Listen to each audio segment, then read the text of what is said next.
Imagina que tienes 3 años y el mundo entero te busca. Imagina que los mejores investigadores de Europa, con millones de euros y años de trabajo, no logran encontrarte. Ahora imagina que hoy, en 2026, con herramientas que simplemente no existían en ese momento, alguien vuelve a mirar ese caso con ojos completamente distintos. Esto no es una historia sobre lo que se sabe.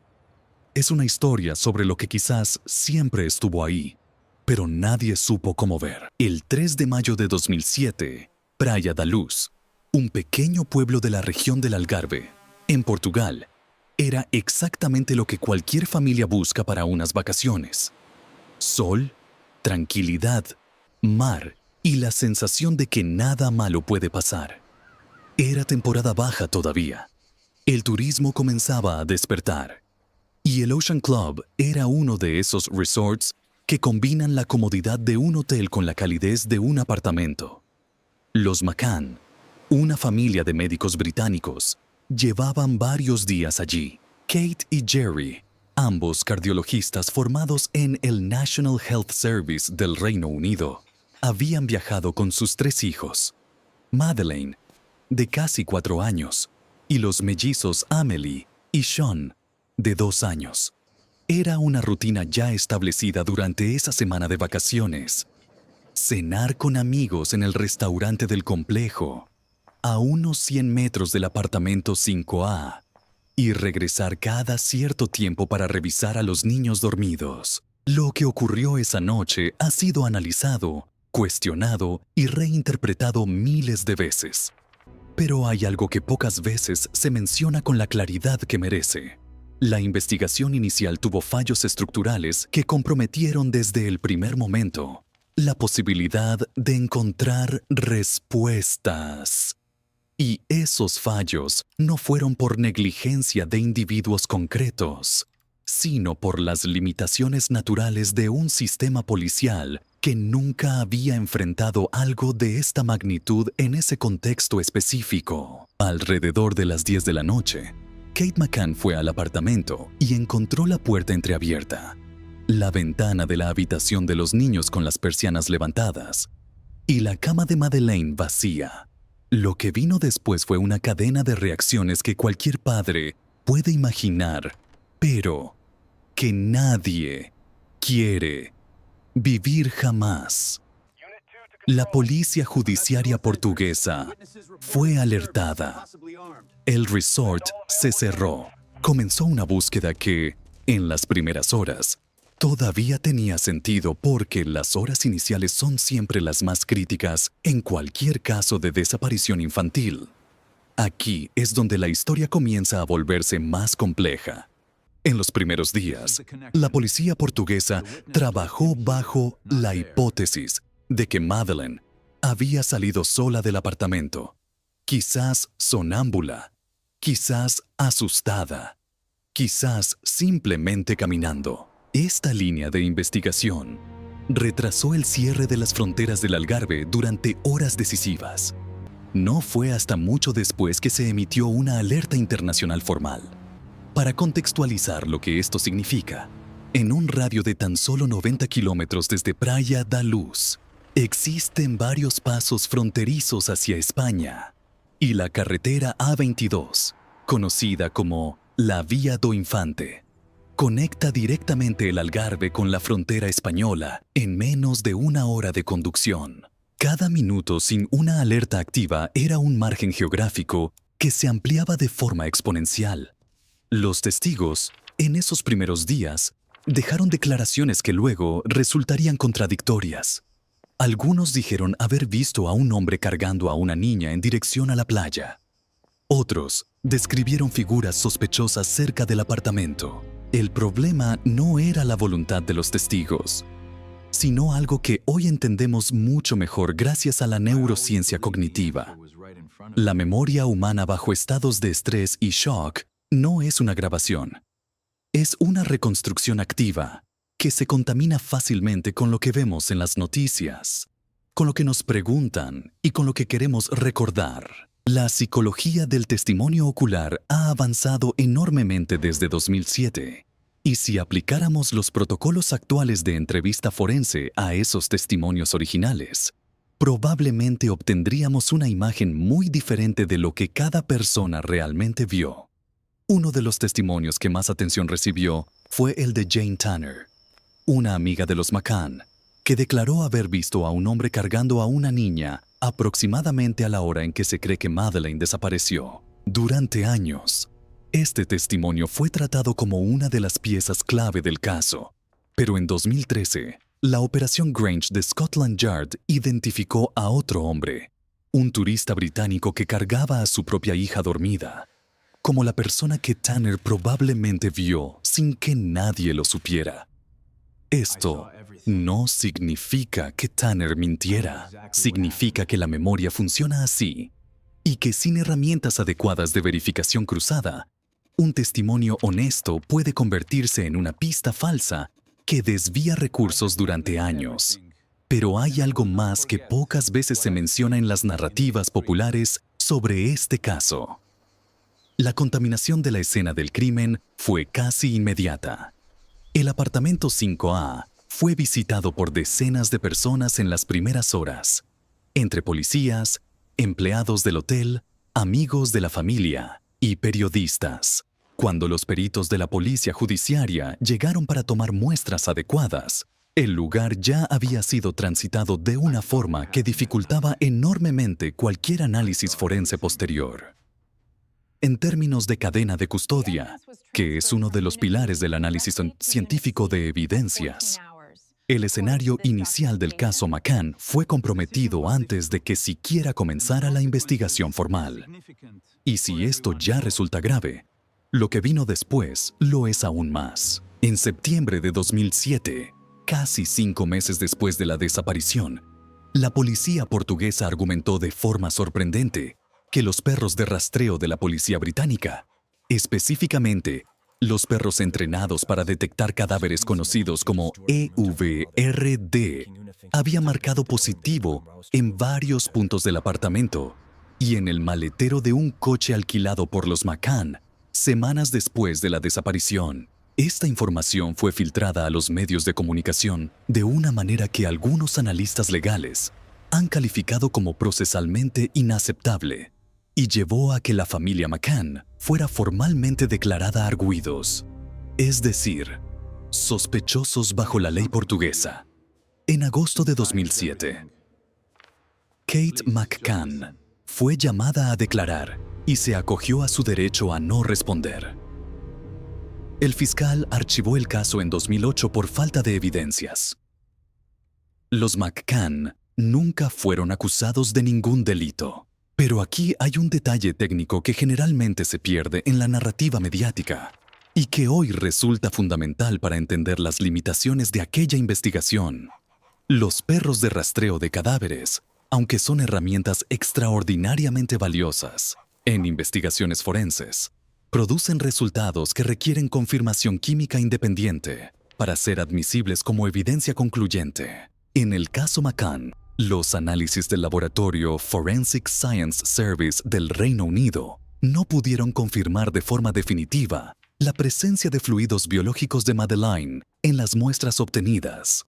Según las teorías más aceptadas entre expertos forenses, las marcas de los perros pueden tener múltiples explicaciones, y sin una confirmación independiente del laboratorio, no pueden por sí solas establecer lo que ocurrió en ese apartamento. Hoy, con herramientas que simplemente no existían en ese momento, este caso podría investigarse de una forma completamente diferente. Y esto no es especulación tecnológica vacía. Es la aplicación lógica de capacidades que ya existen y que se utilizan en investigaciones criminales activas en todo el mundo. Pensemos primero en lo que la inteligencia artificial puede hacer con los patrones de comportamiento registrados en los días previos a la desaparición. Los sistemas actuales de análisis de comportamiento pueden procesar miles de variables simultáneamente. Movimientos de vehículos capturados por cámaras de tráfico, transacciones con tarjeta de crédito, registros de telefonía móvil, patrones de búsqueda en Internet, publicaciones en redes sociales y cruzar toda esa información para identificar anomalías que el ojo humano nunca detectaría. En 2007, este tipo de análisis cruzado simplemente no existía de forma operativa en los servicios policiales europeos. Hoy es parte del protocolo estándar en muchas agencias. El principal sospechoso identificado por la Operación Grange en 2022, el ciudadano alemán Christian Bruckner, fue señalado precisamente gracias a un análisis retrospectivo de sus movimientos, sus comunicaciones y su historial de delitos sexuales en la región del Algarve durante ese periodo. Sin las herramientas modernas de cruce de datos, es muy probable que su nombre nunca hubiera emergido. El uso de imágenes satelitales históricas es otro campo que ha cambiado radicalmente la manera en que se investigan desapariciones. En 2007, las imágenes satelitales de alta resolución disponibles para uso civil y policial eran limitadas en detalle y en acceso. Hoy, compañías como Maxar Technologies, Planet Labs o Airbus Defence and Space mantienen archivos históricos de imágenes satelitales con resoluciones que permiten identificar vehículos individuales en carreteras secundarias. Si aplicáramos este tipo de análisis retrospectivo a la región del Algarve, correspondiente a la noche del 3 de mayo de 2007, podríamos potencialmente mapear el movimiento de vehículos en las carreteras secundarias que rodean Praia da Luz durante las horas críticas. No hay evidencia concluyente de que este análisis haya sido realizado en su totalidad, aunque es probable que la Operación Grange haya solicitado registros de cámaras disponibles en la zona. La reconstrucción digital del escenario es otra herramienta que hoy resultaría invaluable. Utilizando modelado tridimensional y simulaciones de visibilidad, los investigadores pueden determinar con precisión matemática qué pudo haber sido visible desde distintos puntos a distintas horas de la noche, considerando los niveles de iluminación del resort, los ángulos de visión desde las mesas del restaurante Tapas, donde cenaban los adultos, y la disposición física del apartamento 5A. En 2007, los investigadores tuvieron que confiar en descripciones verbales y en mediciones manuales. Hoy, un software de reconstrucción de escena puede crear un gemelo digital del lugar y analizar cientos de hipótesis en minutos. Quizás uno de los aspectos más subestimados del caso es la posibilidad de un análisis fonético y lingüístico profundo de los testimonios originales mediante inteligencia artificial. Existen hoy sistemas capaces de analizar el patrón de voz, las elecciones lingüísticas y las inconsistencias temporales en declaraciones grabadas, y comparar estos patrones con bases de datos de testimonios verificados para identificar indicadores de estrés cognitivo asociados a la mentira o al ocultamiento de información. Según los expertos en psicología forense del lenguaje, estos sistemas no son infalibles y sus resultados no son admisibles como evidencia directa en la mayoría de los sistemas jurídicos, pero sí pueden orientar las investigaciones hacia preguntas más precisas. Si los testimonios de aquella noche hubieran sido analizados con estas herramientas, es posible que ciertas inconsistencias menores hubieran sido identificadas mucho antes. El caso de Christian Bruckner merece una atención especial desde la perspectiva de lo que la tecnología moderna reveló y lo que todavía no ha podido confirmar. En junio de 2020, la Fiscalía alemana anunció que Bruckner era el principal sospechoso en la desaparición de Madeleine. Se trataba de un ciudadano alemán con antecedentes por delitos sexuales contra menores en Portugal, que vivía en un furgón en el Algarve durante el periodo relevante y cuyo número de teléfono apareció en una investigación relacionada con material de abuso sexual infantil descubierto en su propiedad en Alemania. Una llamada telefónica realizada desde su móvil a un número de una compañera, durante la cual supuestamente reveló detalles del crimen, fue filtrada a medios alemanes, aunque la admisibilidad de esta conversación como evidencia legal ha sido objeto de debate entre juristas.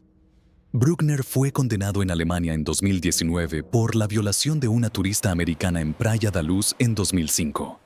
2 años antes de la desaparición de Madeleine, y actualmente cumple condena por eso.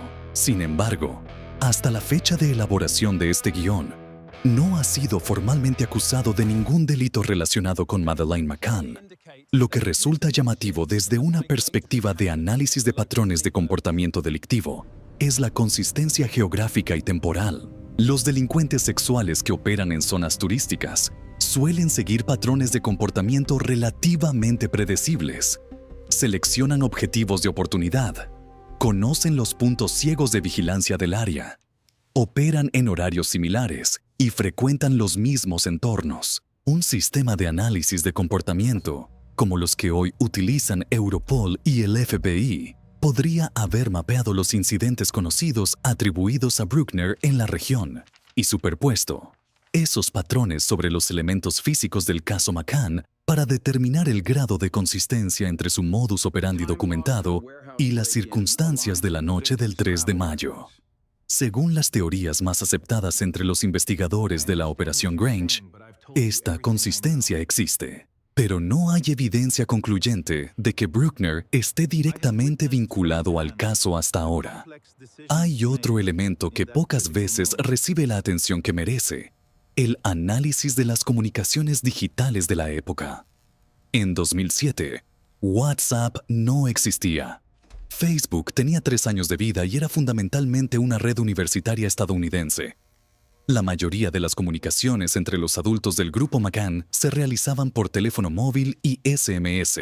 Estos registros de comunicaciones, si existieran completos, podrían hoy ser analizados mediante inteligencia artificial para detectar patrones de actividad inusual, llamadas realizadas en momentos inesperados, mensajes borrados, contactos que aparecen y desaparecen de los registros.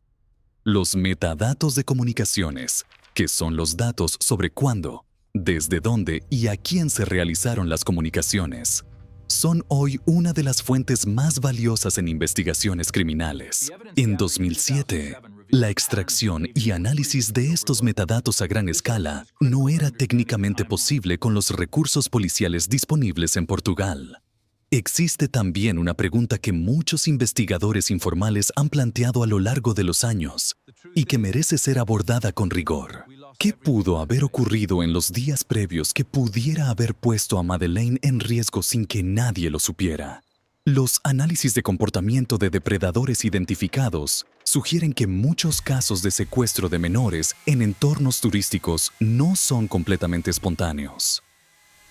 El depredador frecuentemente observa, evalúa y planifica durante horas o incluso días. Si alguien hubiese vigilado el apartamento 5A durante los días previos, debería existir algún rastro de esa presencia en registros de cámaras del resort, en testimonios de empleados o en patrones de comportamiento anómalos detectados por huéspedes cercanos. Según testimonios recogidos durante la investigación, varias personas reportaron haber visto a un individuo que no reconocían cerca del área residencial del resort en los días anteriores al 3 de mayo. No hay evidencia concluyente de que esas observaciones hayan sido correlacionadas de forma sistemática con los movimientos conocidos de Bruckner en esa semana. La tecnología de reconocimiento facial también ha transformado radicalmente la investigación criminal en los últimos años. Si existieran grabaciones de las cámaras del resort o de establecimientos cercanos durante esa semana, un sistema moderno de reconocimiento facial podría comparar los rostros capturados con bases de datos de personas con antecedentes por delitos similares y generar alertas automáticas sobre presencias sospechosas. En 2007, este tipo de análisis automatizado no era operativo en investigaciones policiales europeas. La identificación de sospechosos dependía de la memoria humana, de los registros físicos y del trabajo de detectives que revisaban manualmente horas de grabación. Hoy, ese mismo proceso tomaría minutos. Y luego está el análisis del subsuelo. Esta es quizás la parte más dolorosa de reanalizar el caso, pero también la más técnicamente fascinante. Los sistemas de georradar de última generación, conocidos como GPR o Ground Penetrating Radar, permiten escanear el subsuelo hasta profundidades considerables sin excavar, detectando anomalías que pueden indicar perturbaciones recientes del terreno. Estas tecnologías han sido utilizadas con éxito en la búsqueda de víctimas de crímenes sin resolver en España, Argentina y el Reino Unido, entre otros países. Si existieran zonas de interés específico alrededor de Praia da Luz que no hubieran sido examinadas en 2007, un análisis con GPR moderno podría proporcionar información valiosa sin los costos y riesgos de una excavación. Según informaciones publicadas, la Operación Grange realizó algunas búsquedas en terrenos de la región en 2014, aunque los resultados no revelaron hallazgos significativos en ese momento. Hay algo que este caso ha demostrado sobre la naturaleza de las investigaciones criminales, que va mucho más allá de Madeleine McCann. La frontera entre lo que se sabe y lo que se puede saber cambia con el tiempo. No porque los hechos cambien, sino porque nuestra capacidad de leerlos evoluciona. En 2007, los investigadores hicieron lo que podían con lo que tenían.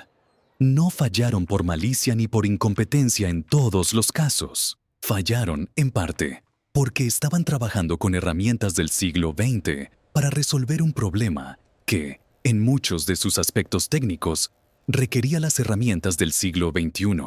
Lo que permanece sin respuesta es, precisamente, lo más difícil de aceptar. No sabemos qué le ocurrió a Madeleine McCann. No hay evidencia concluyente sobre su paradero final. No sabemos con certeza quién la tomó ni por qué. No sabemos si las marcas de los perros en el apartamento significaban lo que algunos afirmaron. No sabemos si el testimonio de la llamada telefónica atribuida a Bruckner es auténtico, admisible o suficientemente específico para construir una acusación. Según las teorías más aceptadas entre los investigadores activos, Christian Bruckner sigue siendo el principal sospechoso. Pero la presunción de inocencia es un principio fundamental del derecho y no debe ser ignorado en ningún análisis responsable. Lo que sí sabemos es que hay una niña que desapareció en la noche del 3 de mayo de 2007, que tenía 3 años y 11 meses, que su nombre era Madeleine Beth McCann, que tenía un defecto visible en el iris de su ojo derecho llamado coloboma, y que hay una familia que lleva casi 2 décadas esperando una respuesta. La tecnología moderna no puede devolver el tiempo perdido. No puede deshacer los errores de una investigación inicial que fue comprometida desde el primer momento. Pero sí puede hacer algo que la tecnología de 2007 no podía. Ver lo que siempre estuvo ahí, esperando a que tuviéramos los ojos adecuados para encontrarlo. Hay investigaciones que no terminan cuando se archivan los expedientes. Hay preguntas que no desaparecen cuando los flashes de las cámaras se apagan. Y hay una verdad en algún lugar de los datos, los registros, los testimonios y los patrones de comportamiento que nadie ha podido leer todavía de manera completa. ¿Qué espera? Quizás la verdad siempre estuvo en los detalles que parecían demasiado pequeños para importar. Quizás la distancia entre el misterio y la respuesta no es de años ni de kilómetros, sino de procesamiento, de la capacidad de mirar a los mismos hechos con ojos que el tiempo, la ciencia y la tecnología han entrenado para ver de otra manera. Y eso, en este caso y en tantos otros, puede ser la diferencia entre un archivo polvoriento y una familia que finalmente recibe lo que merece: la verdad.